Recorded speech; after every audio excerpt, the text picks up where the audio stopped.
بسم اللہ الرحمن الرحیم۔ سورہ نحل کی 33 نمبر آیا مبارکہ سے پڑھیں گے۔ 14واں پارہ ہے اور سورہ نحل کا چوتھا رکوع ہم پڑھ رہے ہیں۔ اعوذ باللہ من الشیطان الرجیم، بسم اللہ الرحمن الرحیم۔ هل ينظرون الا ان تأتيهم الملائکۃ او یأتی امر ربک كذلك فعل الذین من قبلهم وما ظلمهم اللہ ولكن كانوا انفسهم یظلمون۔ پچھلی آیات مبارکہ میں ہم نے پڑھا کہ وہ لوگ جنہوں نے شرک کیا، کفر کیا اور اللہ کے مقابلے میں اوروں کو اپنا معبود بنائے رکھا، اللہ تبارک و تعالی ان سے ناراض ہوا، اور فرشتے جب ان کی روح قبض کرنے کے لیے آئیں گے تو انتہائی سختی سے انہیں پیش آئیں گے اور بہت تکلیف دہ مرحلہ ہوگا ان کے لیے، اور ان کو اللہ تبارک و تعالیٰ کے عذاب کی دعوت دی جائے گی اور ان کو عذاب میں داخل کر دیا جائے گا۔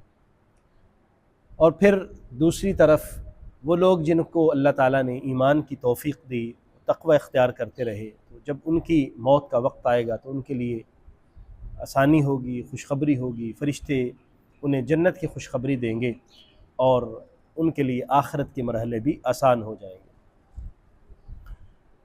یہاں بیان کیا جا رہا ہے کہ لوگ اس بات کا انتظار کر رہے ہیں کہ یکدم کو اللہ کا عذاب آئے، آنکھوں کے ساتھ وہ عذاب کو دیکھیں تو پھر ایمان قبول کریں، یا زبردستی انہیں پکڑ کر کہا جائے کہ ایمان لاؤ ورنہ تمہارا یہ حشر ہوگا تو پھر وہ ایمان لائیں۔ اس سے بہتر یہ نہیں ہے کہ نبیوں کا پیغام ان تک پہنچا ہے اور اللہ نے اپنے رسول بھیجے تاکہ لوگوں کی ہدایت اور رہنمائی کی کوشش کرتے رہیں، تو ان کی اس محنت کوشش کو اور ان کے ایمان کے اس پیغام کو قبول کر کے لوگ ایمان کی طرف آ جائیں۔ هل ينظرون الا ان تأتيهم الملائکہ، کیا وہ اس بات کا انتظار کر رہے ہیں کہ ان کے پاس فرشتے آ جائیں، او یأتی امر ربک، یا آپ کے رب کا حکم ان کے پاس پہنچ جائے، فرشتے آئیں یا اللہ کا کوئی عذاب آ جائے، اس بات کا انتظار کر رہے ہیں۔ کذالک فعل الذین من قبلہم، اسی طرح کیا تھا ان لوگوں نے جو ان سے پہلے ہیں، پہلے لوگ بھی ایسے ہی کرتے رہے۔ وما ظلمہم اللہ، اللہ نے ان پر ظلم نہیں کیا، ولکن کانوا انفسہم یظلمون، لیکن لوگ خود اپنے اوپر ظلم کرتے رہے۔ اللہ تبارک و تعالیٰ نے تو اللہ تبارک و تعالیٰ نے فرشتوں کا بھی ذکر فرما دیا، ساری آیات بیان فرما دیں اور ہر چیز کا ذکر کر دیا، اور پھر اپنے نبی اور رسول بھیجے تاکہ پیغام پہنچا دیں۔ تو اللہ تعالیٰ نے تو اپنا وعدہ پورا کیا اور لوگوں کو سیدھے رستے کی تلقین بھی کی ہے۔ اب اگر لوگوں نے قبول نہیں کیا تو وہ خود اپنی جانوں پر ظلم کرنے والے بنے۔ اللہ تعالیٰ کا جو وعدہ ہے وہ پورا ہوا، اور جو اللہ تعالیٰ نے قانون اور اصول بنائے ہیں وہ اس پر اللہ تبارک و تعالیٰ نے عمل فرمایا۔ فَأَصَابَهُمْ سَيِّئَاتُ مَا عَمِلُوا، پس پہنچی برائیاں جو انہوں نے عمل کیے اس کی، یعنی جو انہوں نے عمل کیے ان برائیوں کی سزا ان کو اصل میں ملی ہے۔ وَحَاقَ بِهِمْ، اور ان کو گھیر لیا، مَا كَانُوا بِهِ يَسْتَهْزِئُونَ، اس عذاب نے جس کا وہ مذاق اڑاتے تھے۔ انبیاء کرام ان کو سمجھاتے رہے کہ بھی اس طرح اللہ تبارک و تعالیٰ نے پہلے لوگوں کو بھی عذاب دیا اور اس طرح ان کی پکڑ ہوئی، تو تم لوگ ایسا نہ کرو، کہیں ایسا نہ ہو کہ تمہاری بھی پکڑ ہو جائے۔ اب بجائے اس کے کہ وہ اس کو قبول کر لیتے، مان لیتے، مذاق کرتے رہے کہ یہ کیسے ہو سکتا ہے، یہ ممکن ہی نہیں ہے، یہ ہو ہی نہیں سکتا، تو پھر جب وہ ہو گیا تو پھر ان کو پتہ چلا کہ یہ تو واقعتاً حقیقت تھی۔ تو اب ہمارے سامنے یہ ساری آیات مقدسہ بیان کی جا رہی ہیں تاکہ ہم اس کو ابھی سے سمجھ لیں، اور پھر کل جب ہمارے پاس وقت نہ ہو اور کوئی مہلت نہ رہے اس وقت پھر ہم کوئی بھی بہانہ نہ بنا سکیں۔ وقال الذین اشرکوا، وہ لوگ جنہوں نے شرک کیا انہوں نے یہ کہا، لو شاء اللہ، اگر اللہ تعالیٰ چاہتا، ما عبدنا من دونہ من شیء، تو ہم عبادت نہ کرتے اس کے علاوہ کسی اور شے کی۔ اللہ تبارک و تعالیٰ چاہتا تو ہم اللہ ہی کی عبادت کرتے۔ اس کا مطلب یہ ہے کہ کائنات کے اندر، دنیا کے اندر اگر کوئی ایسا کام جو اللہ نہیں چاہتا وہ نہیں ہوتا، اللہ چاہ رہا ہے تو وہ ہو رہا ہے۔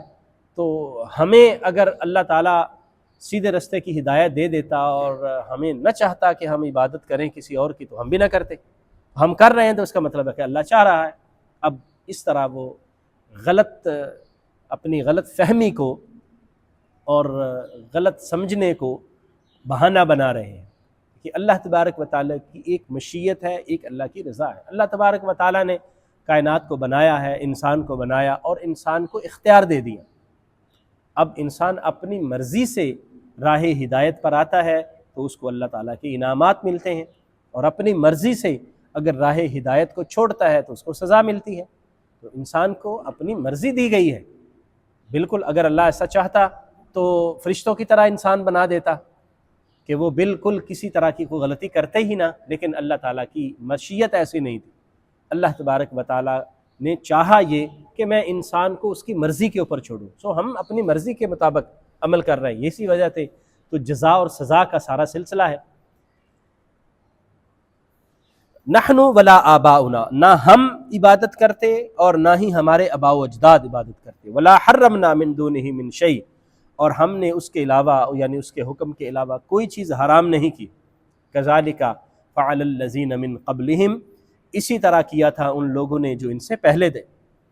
فہل علی الرسل الا البلاغ المبین، اور رسولوں کے ذمے تو صرف پیغام کو کھلا کھلا پہنچا دینا ہے، بالکل واضح کر کے تبلیغ کر دینا ہے اور پیغام کو لوگوں تک پہنچا دینا ہے۔ رسول کا یہ کام نہیں ہے کہ وہ کسی کو زبردستی اسلام میں داخل کرے، ان کا یہ ہے کہ وہ پیغام پہنچا دیں، اللہ کا جو حکم ہے وہ لوگوں کے سامنے رکھ دیں۔ اب لوگ اگر ایمان قبول نہ کریں تو ان کی مرضی ہے، اور کسی کو بھی نبی کریم صلی اللہ علیہ وسلم کو اللہ تعالیٰ نے ارشاد فرمایا کہ محبوب ہم نے آپ کو ان پر زبردستی کرنے والا بنا کے نہیں بھیجا، اور ان کو زبردستی اسلام میں داخل کرنے والا نہیں بنا کے بھیجا، بلکہ آپ پر تو پیغام کو پہنچا دینا۔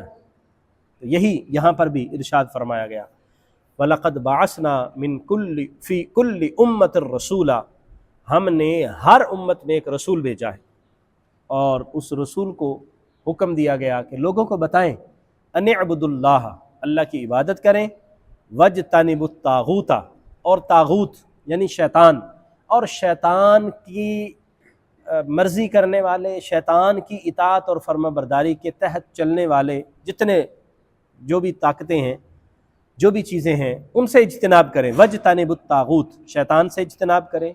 فَمِنْهُمْ مَنْ هَدَى اللَّهُ، بس ان میں سے کچھ تو وہ ہوئے اللہ تبارک و تعالیٰ نے جن کی رہنمائی کے لیے رستے آسان کر دیے، وَمِنْهُمْ مَنْ حَقَّتْ عَلَيْهِمُ الضَّلَالَةُ، اور کچھ وہ ہوئے کہ جن پر گمراہی ثابت ہو گئی، پختہ ہو گئی، کیونکہ انہوں نے نبیوں کو ستایا، نبیوں کے خلاف کھڑے رہے، اور اللہ بھی اپنی نظر کرم ان سے دور کرتا گیا۔ فَسِیرُوا فِی الْأَرْضِ، بس تم دیکھو زمین میں سیر کرو، فَانْظُرُوا، دیکھو، کَیْفَ کَانَ عَاقِبَةُ الْمُکَذِّبِینَ، کہ یہ جو جٹلانے والے تھے ان کا انجام کیا ہوا۔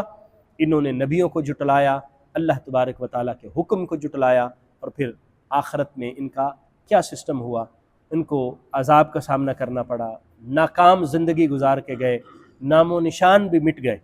تو وہ لوگ جو ایمان لائے، جنہوں نے اللہ کے حکم کے مطابق اپنی زندگیاں بسر کیں، وہ کامیاب ہوئے۔